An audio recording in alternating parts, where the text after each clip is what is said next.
You know what? Like I said, good conversation makes you want to talk more. Mm-hmm. So I'm loving your conversation. It's beautiful.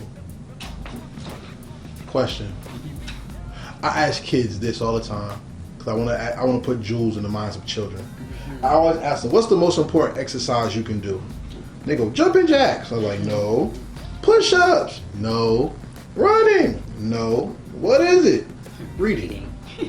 Reading exercises the brain, and the more that impact your brain has, the more wrinkles and curves, it means the more that you're using your brain, gray matter, and you're expanding the cortexes that's in your mind. How much reading have you done, and how much reading did it take, or learning did it take for you to get into your business, and what are you reading and doing now? Wow. I don't do as much reading as I used to, but there was a point in my life around 2016, where I ran into this wonderful man that he was a metaphysics teacher. And, you know, I believe in just learning differences about everybody's culture or whatever beliefs. And he made me read a book that was like this thick. Called? And it was called something about the consciousness. Okay. And all of those, Napoleon, I was reading Napoleon, I forget his last name. Bonaparte? I'm sorry? Bonaparte? No. The guy, the little midget? No, not him. Oh, okay. I forget the name of it, but it was the guy, his name was Napoleon something. Okay. And it was all about metaphysics and all about learning money and learning about the consciousness and learn all these different things.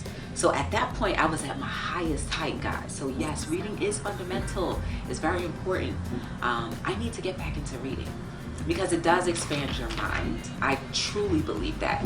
And also, you start to learn different things that you didn't know about. You know, so it's very important. And speaking of which, I have to throw a plug in there. You can always get some quick reading out of my books. They're all inspirational quotes, and I actually posted on Instagram every single day for about a year or two, different original quotes.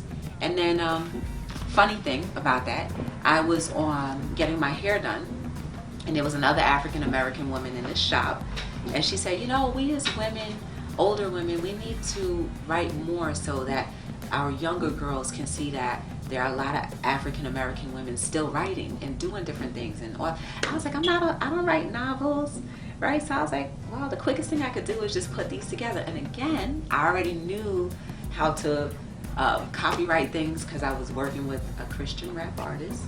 So I did all of that stuff. And so I knew how easy it was to do that, guys. You gotta teach me that. You can do anything. You can do anything. And it's very easy reading. I made it large print. This is my second book, right? I published this book in October of 2018 and then June of 2019. So within a few months of each other, I published 2 books. And I made it small. I have another part, but I don't know if I want to do that yet. Because I'm one of those people that kind of want to leave you hanging a little bit. So I'm not sure if I want to publish the other book, but there's like a wealth of knowledge in here. And I'm not just saying that because I wrote them, but sometimes when I look back at it, I'm just like, I said that. So it's truly very inspirational. And everyone that picks up this book and flips it open, it always ends up being something that is about their life. So if that's happened to hundreds of people already, then it's gonna happen for you too. So reading is very important. It helps you think. I think we should always think like we're playing chess. If you don't know how to play chess, I think all of you need to learn how to play chess, because that will also help you learn how to think more critically and deeper. Deepness is what the world is missing. Because what we hear, hot girl summer, fuck boy fall. What else we hear? We hear you want to hide something from a person, you put in the book. Person of color. That true. It's not actually. There's more people that read than we think. Oh really? Okay. Oh yes. And a lot, and you know what it is that makes me say that? Look at, on Heritage Hip Hop, we have another section called Blurred Hop. And Blurred are like black nerds, basically. And what they do is they use hip hop comic book and anime culture Oh, okay. to instill reading through fantasy and also publishing. So we have people who make their own comic books. And while everybody was running to Marvel giving the money for Black Panther, we were highlighting these creators to show that we don't need Marvel to tell us who we are. We have ourselves to tell us our own history. So there are a lot of people that actually are writing and reading out there. It's just that stigma, when it becomes mainstream, is what hurts us because we're not actually doing our research. Reading and research are two different things. How much research did you do to propel yourself into the victory, whether it be financially or socially, that you have right now in your company? I did a lot of research. I definitely tested the waters with the kinds of apparel that I was choosing. I definitely researched by just looking at different people and just how they reacted to certain things. And I know now, like, what works in a certain group versus another group. It's always changing too. So like, it's something that you can never fully grasp. You just have to keep on adapting to whatever is new now. You know what I mean? I have to keep adapting. As far as research too, I had to figure out how to do the trademark. I had to figure out how to become a licensed company. Again, all of these things I had already done before. So it was just kind of like a combination, and it just became much easier to do that, to do the business, because I had already had experience in it. Research also too, in just the music industry, just going down to a lot of open mics, going to a lot of studio time, and going, being with a lot of producers, and whether they're big producers or not, it doesn't matter. It's still a craft. And just learning different behaviors in people, working in different industries, learning people.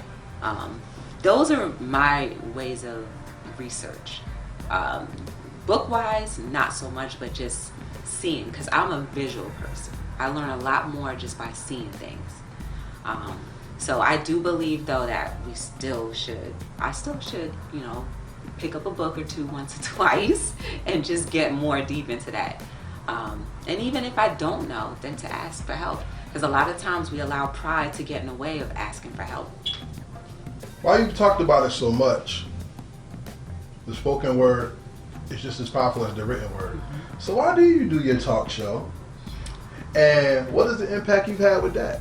Because I've seen it on your website as well. Oh my goodness. So really, it was just for me being lazy.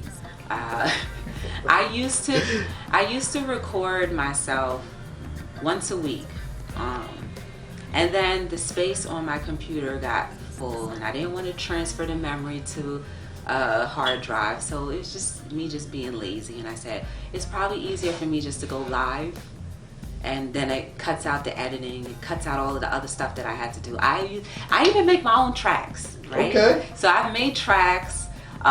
And my computer memory is so full, I'm just like, I don't want to erase anything. So going live is just simple, it's easy. And the audience that I have been reaching because of the lives is just amazing.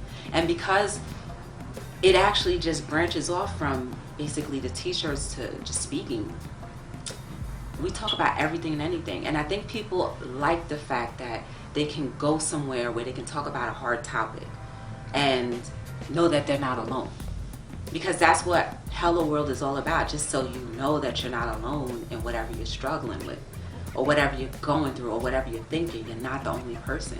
And I think the more we can relate to each other and talk to each other, the more we'll realize that, one, we don't have to be prideful and think that we're alone, and two, that it's okay to talk about things. It's okay to talk about your weaknesses sometimes. To certain people, you don't want to divulge all your weaknesses, but it's okay to generally say, you know what, I'm weak in this area. It's okay to generally say that I don't know everything about anything. And that's what Hello World does. It gives people an opportunity. It's like a safe haven. And I like that. I really do like that. And it's growing. Slowly but surely it's growing. So I guess I got to do one more part. Can you just You didn't stomp me. You just opened up another door. Okay. I'm gonna just ask you this one last question for this one part. Words have meaning, and life has meaning. What's the most impactful word you heard, and how did it change your life? Time is all I have.